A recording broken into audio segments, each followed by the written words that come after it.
আসসালামু আলাইকুম, welcome back to my channel my কিচেনে। আরেকবার স্বাগতম। চলে আসলাম আর একটি রেসিপি নিয়ে আপনাদের মাঝে। আশা করছি আজকের রেসিপিটা আপনাদের কাছে অনেক বেশি ভালো লাগবে। ভালো লাগলে মূল্যবান একটি লাইক দিয়ে আমার ভিডিওটি দেখা শুরু করবেন। আমার চ্যানেলটি যদি সাবস্ক্রাইব করা না থাকে আমার চ্যানেলটিকে সাবস্ক্রাইব করে রাখবেন। এই গরমে যদি ঠান্ডা ঠান্ডা একটি ডেজার্ট থাকে তাহলে এতে কোনো কথাই নেই, মন প্রাণ একদম জুড়িয়ে যাবে। আজকে আপনাদের সাথে শেয়ার করবো আমি সাবুদানা দিয়ে মজাদার একটি রসমালাই রেসিপি। এখানে আমি রসমালাইয়ের জন্য 1 কাপ পরিমাণের সাবুদানা নিলাম, তবে আপনারা বাড়িয়ে কমিয়ে নিতে পারেন। এখানে আমি সাবুদানাটাকে পর্যাপ্ত পরিমাণের পানি দিয়ে একটু ধুয়ে নেব, তবে এটা কচলে ধোয়ার কোনো প্রয়োজন নেই, আলতো হাতে ধুয়ে নিলেই হবে।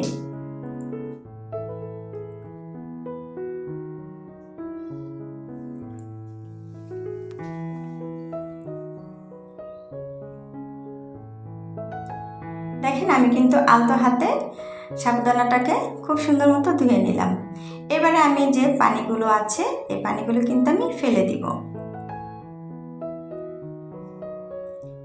এবারে আমি সাবুদানাটাকে কিছুক্ষণের জন্য রেস্টে রেখে দিব, যেন এক্সট্রা যে পানি আছে সেটা পড়ে যায়।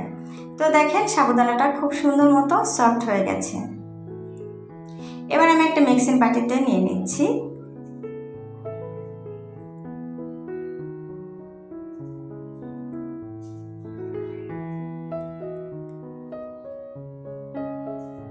এবার আমি সামান্য একটু লবণ দিয়ে দিচ্ছি।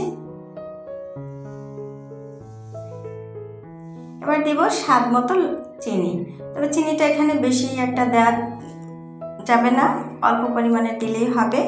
এবার আমি চিনি দিয়ে খুব ভালো মতো সাবুদানাটাকে কচলে নিব, যেমন আমরা একটা ডো তৈরি করি সেভাবে। এটা একেবারেই মিহি হবে না, কিছুটা দানা দানা থাকবে, ভিতরে শক্ত, তবে কোনো সমস্যা নেই। এটা যখন আমরা দুধের ভিতরে দেব তখন কিন্তু সাবুদানাটা খুব সুন্দর মতো সিদ্ধ হয়ে যাবে।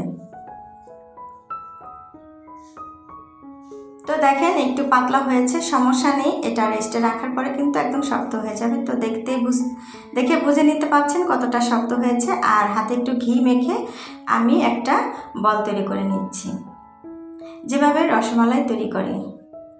তো দেখেন রসমালাইটা তৈরি হয়ে গেছে। আমি আরও একটা দেখিয়ে দিচ্ছি।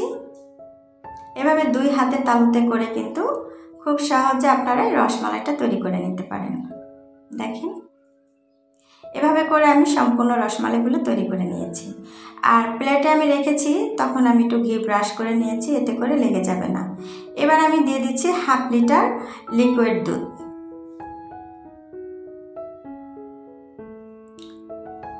দুধটা জাল করা পর্যন্ত অপেক্ষা করব। দেখেন আমি কিন্তু দুধটা বলক চলে এসেছে। এবারে আমি যে রসমালাইটা বানিয়ে রেখেছিলাম সাবুদানা, সেটা কিন্তু দিয়ে দিচ্ছি।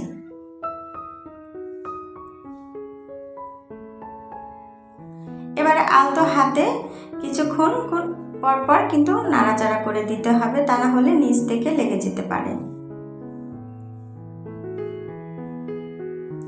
যারা দেখতে দেখতে এ পর্যন্ত চলে এসেছেন একটি লাইক দিতে ভুলে গিয়েছেন, প্লিজ দয়া করে একটি লাইক দিয়ে দিবেন। আপনাদের একটি লাইক আমার ভিডিওর জন্য অনেক মূল্যবান। তো দেখেন রসমালাইগুলো কিন্তু খুব সুন্দর মতো ফুলে ডাবল হয়ে গেছে, দেখে বুঝতে পারছেন কতটা সুন্দর হয়েছে। এবার আমি এখানে দিয়ে দিচ্ছি কনডেন্স মিল্ক। কনডেন্স মিল্কের বদলে আপনারা কিন্তু চিনিটাও ব্যবহার করতে পারেন।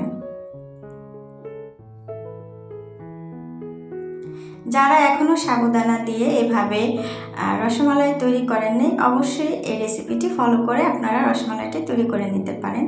এই গরমে কিন্তু ঠান্ডা ঠান্ডা কিন্তু খুবই ভালো লাগে, মন প্রাণ একদম জুড়িয়ে যায়। এবার আমি দিয়ে দিচ্ছি গুঁড়ো দুধ। গুঁড়ো দুধটা দিলে কিন্তু খুব সহজে এটা ঘন হয়ে যাবে মালাইটা।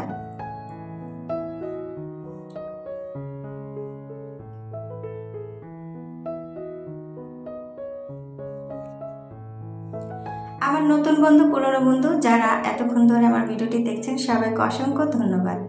যারা নতুন ভিজিট করেছেন চাইলে কিন্তু আমার চ্যানেলের পাশে থেকে যেতে পারেন, পাশে থাকা বেল আইকনটি প্রেস করে দিবেন। যখন আমি নতুন নতুন রেসিপি ছাড়বো সবার আগে নোটিফিকেশন আপনার কাছে চলে যাবে। সময় সুযোগ করে আপনি আপনার পছন্দের রেসিপিটি দেখে নিতে পারেন। তো দেখেন আমি কিন্তু এই পর্যায়ে চুলাটা বন্ধ করে দিব, কারণ এর থেকে বেশি ঘন করব না, ঠান্ডা হলে কিন্তু রসটা অনেকটাই ঘন হয়ে যাবে। তো দেখে বুঝতে পারছেন রসমালাইটা একদম পারফেক্ট হয়ে গেছে। এবার আমি সার্ভ করে দেখিয়ে দিচ্ছি এটা কতটা সুন্দর ও লোভনীয় হয়েছে।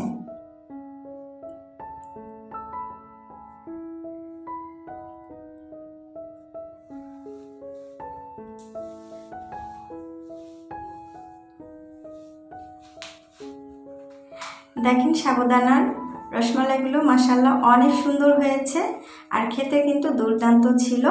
আমি একটা হাতে নিয়ে দেখিয়ে দিচ্ছি এটা কতটা সফট হয়েছে আর কতটা স্পঞ্জি হয়েছে, দেখেই বোঝা যাচ্ছে।